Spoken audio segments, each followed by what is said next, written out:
भारत के सीडीएस अनिल चौहान ने ऑपरेशन सिंदूर में भारत की बदतरीन शिकस्त और पाकिस्तान की शानदार फतह का इकरार कर लिया। कहने लगे भूल जाएं पिछले ऑपरेशन सिंदूर को, नए ऑपरेशन सिंदूर की तैयारी करना होगी भारत को। यानी साफ मान गए वो कि भारत को नाको चने चबवा दिए थे पाकिस्तान ने मई 2025 की जंग में। शदीद नाकामी का मुंह देखना पड़ा था इंडिया को ऑपरेशन सिंदूर में, क्योंकि लाजवाब कारकर्दगी का मुजाहरा किया था अफवाज पाकिस्तान ने ऑपरेशन बुनियादुल मरसूस में। यूं एक बार फिर सच निकल आया इंडिया के chief of defence staff Anil Chauhan के मुंह से, क्योंकि ये वही अनिल चौहान है जिन्होंने एतराफ किया था कि पाकिस्तान ने इंडियन एयरफोर्स के लड़ाका तैयारे मार गिराए थे मार्के हक में। उन्होंने तस्दीक की थी कि जब पाकिस्तान ने जहाज गिराए भारत के तो 2 दिन तक ग्राउंड कर दिए थे इंडिया ने अपने तमाम तैयारे।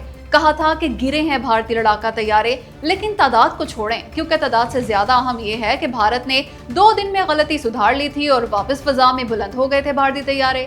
यानी एतराफ कर लिया था कि 2 दिन तक भारत के तमाम एयरफोर्स ग्राउंड रही थी। उस पे इंतहा से ज्यादा रोना पीटना मचा था इंडिया में, और अब उन्होंने कह दिया कि छोड़ें पहले वाले ऑपरेशन सिंदूर को।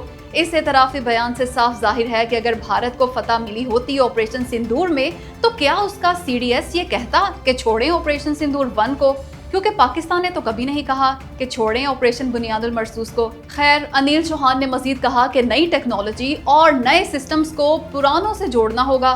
भारत की तीनों फौज में हम आहंगी पैदा करनी होगी ताकि अगले ऑपरेशन सिंदूर के लिए तैयारी की जा सके। यूं उन्होंने ये भी माना कि भारत अभी तक अगले ऑपरेशन सिंदूर के लिए भी तैयार नहीं। यानी अगर अब दोबारा जंग छिड़ गई पाकिस्तान और भारत की तो एक बार फिर शिकस्ते फाश देगा पाकिस्तान भारत को। साथ ही इसकी भी कोई गारंटी नहीं दी कि ऑपरेशन सिंदूर 2 की तैयारी करने में कामयाब भी हो जाएगा भारत या नहीं। खैर, इंडियन सीडीएस अनिल चौहान के इस बयान के बाद कहीं निकाल बाहर ही ना करे उन्हें मोदी सरकार।